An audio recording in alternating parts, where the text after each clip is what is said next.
Namaste everyone, this is me Anjali Sinha signing from my channel Life Start From Breathing. Feel your breathing. Yes, thank you so much for watching this video. Well, अभी हम लोगों ने दशहरा मनाया है। मतलब रावण जो हमारा शत्रु है उसको जलाया है पूरी तरह से।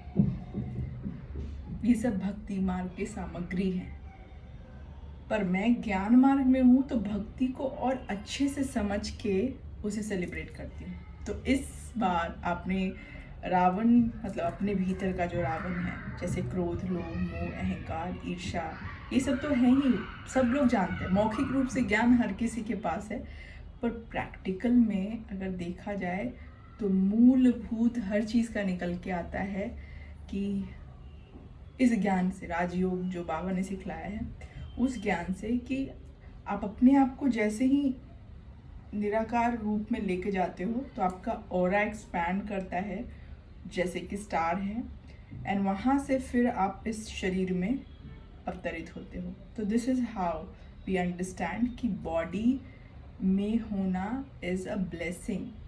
बॉडी के बिना भी सोल्स हैं जो ट्रैवल कर रहे हैं हमारे आसपास, because they don't like to be in a body, and जिसको अच्छा नहीं लगता है कि बॉडी में उनको कमी या कुछ, लेकिन बॉडी के थ्रू ही ड्रामा प्रोग्रेस करता है। बिना बॉडी के ड्रामा प्रोग्रेस नहीं कर सकता।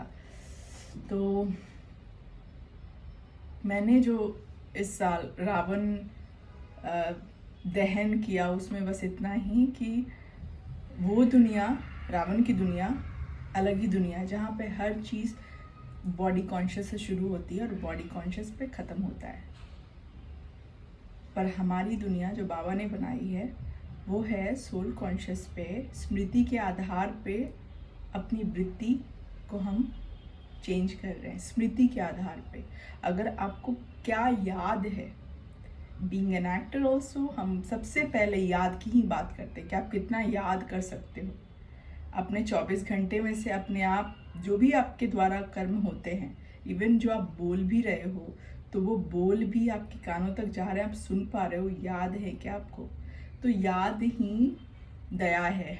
उल्टा करेंगे ना तो दया, याद का उल्टा दया होता है। तो एज सिंपल एज दैट। तो आप भी बताइएगा आपने इस साल अपना कौन सा एक गुण जो जलाया हो जिससे आपको भी लगे कि हाँ चलो आज मेरा रावण जल गया।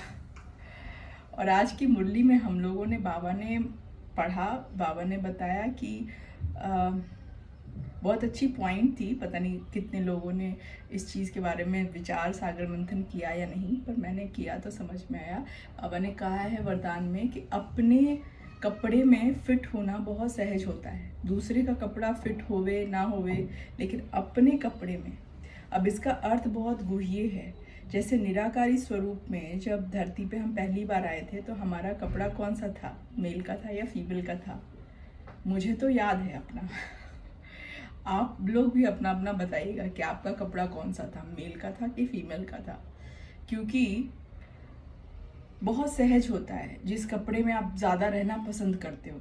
जैसे कभी मेल के कॉस्ट्यूम में किसी किसी को, मेरे घर में तो एग्जाम्पल के तौर पे है, मेरा नेफ्यू, उसको मेल बॉडी ही पसंद है तो मेल बॉडी डोमिनेटेड जो होता है ना, तो वो बहुत ही स्ट्रिक्ट होता है, और फीमेल जो होती है वो चेंज के लिए हमेशा रेडी रहती है। चेंज अगर कुछ हो, कुछ ऐसा हो तो शी कैन एडजस्ट हरसेल्फ। तो मेरे लिए तो दोनों बॉडी समान है। इट्स लाइक मुझे दोनों बॉडी से प्यार है, तो मैं इस बॉडी में रहूँ या उस बॉडी में रहूँ, it's like same for me. Same respect, same love. The way I keep my this body, similarly I will keep that body also, अगर मैं उस बॉडी में हूँ तो।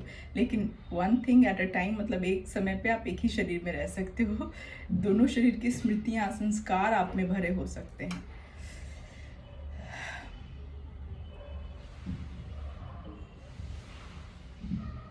Thank you. बाबा ने कहा योग की शक्ति का प्रयोग कर मनसा सेवा को बढ़ाएं। मतलब अशरीरी बन के, लाइट हाउस बन के, एक स्थान पे होते हुए भी सर्व स्थानों पे जाकर सेवाएं कर सकते हैं मनसा द्वारा। उसी सेवा में मैं बिज़ी हूँ। जब भी मुझे समय मिलता है मैं ज़रूर करती हूँ और निरंतर हर चीज़ में करते रहती हूँ। वैसे सेवा बस यही है कि निराकारी स्वरूप रहकर बोलना, क्योंकि इसमें एक तरह का मैं क्या बताऊँ, बहुत बड़ा है सब कुछ। मतलब अगर आप मैजिकल चीज़ें देखते हो तो it's a kind of magical thing, क्योंकि आप जैसे कहते हैं सटल बॉडी जो है वो ट्रैवल करता है टू मूल बॉडी में, मतलब जो हमारा निराकारी स्वरूप है, और फिर वहाँ से हम यहाँ पे आते हैं और बोलते हैं। मैं जो भी बोल रही हूँ ना सब रिकॉर्डेड है, और जैसे कोई और सुन रहा हो, जैसे हम रावण के राज्य में है ना, तो रावण सुन रहा हो कि क्या बोल रही है, क्या बोल रही है, क्या बोल रही है, और अंदर ही अंदर एक तरह का जैसे ना मुझे पता है कि हर चीज़, जैसे कि आँखें ही ले लो ना, ये आँखों से आपने क्या चीज़ कहाँ से देखी है, रावण को सब पता है।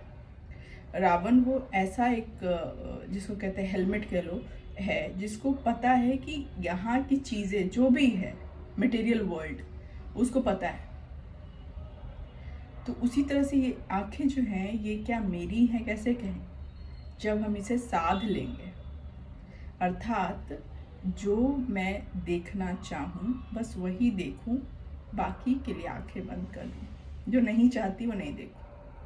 जैसे मुझे पर्सनली कभी भी किसी के पर्सनल लाइफ में इंटरेस्ट नहीं रहता, किसी को किसी भी अवस्था में, चाहे वो कोई, आजकल की दुनिया में तो ऐसा है कि लोग दूसरे को देखना चाहते, जैसे लोग बहुत सारी ऐसी चीज़ें हैं जो नहीं देखना चाहिए, not required, but they have interest to watch them in that thing, particular thing.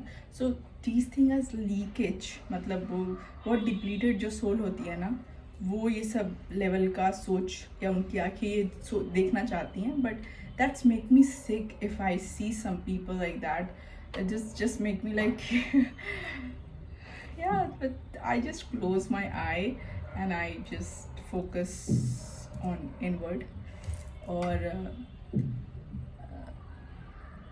Singing है, डांसिंग है, कोई ना कोई एक्टिविटीज़ है जिसमें आप अपने आप को व्यस्त रखें और मस्त रहें लेकिन सोल कॉन्शियस बाबा के साथ, कहीं भी जाएं, जहाँ भी जाएं, सेवाएं करें। बाबा ही जब मुख चले तो बाबा के नाम से चले, वरना सिर्फ खाना पीना खाए चुप। यही अभी संगम युग का मेन पुरुषार्थ है कि इन कानों द्वारा, संतोष दीदी शायद कहती है दुकान, तो पर ये कान ही जो है वो बैलेंस करते पूरे बॉडी को, आपको पता होना चाहिए। और कानों के द्वारा सिर्फ बाबा की बात सुननी चाहिए, और मुख द्वारा बाबा की बात निकलनी चाहिए। और ऐसे देखा जाए तो बाबा में जब आप इन्वॉल्व होंगे ना, तो आप पूरे विश्व में इन्वॉल्व हो जाएंगे। पूरे वर्ल्ड की हिस्ट्री, ज्योग्राफी आपको जैसे लगेगा सब समझ में आएगा धीरे धीरे हर किसी को, और हर चीज़ आप जान जाएंगे। It's nothing is hidden, but because जो प्रकृति है वो मिस्ट्री हमेशा रखती है तो वो आपको खुद ही बताएगी। कोई भी चीज़ यहाँ हम आप नहीं सीखते हैं, हमको तो, मुझे तो ऐसा लगता है मेरे माध्यम से प्रकृति बोल रही होती है, प्रकृति अपना संदेश दे रही होती है, और मैं बस यहाँ पे मेहमान हूँ प्रकृति की, और मुझे प्रकृति का हर चीज़ पसंद है। यही शायद मेरी सेवा है। Thank you so much. ओम शांति।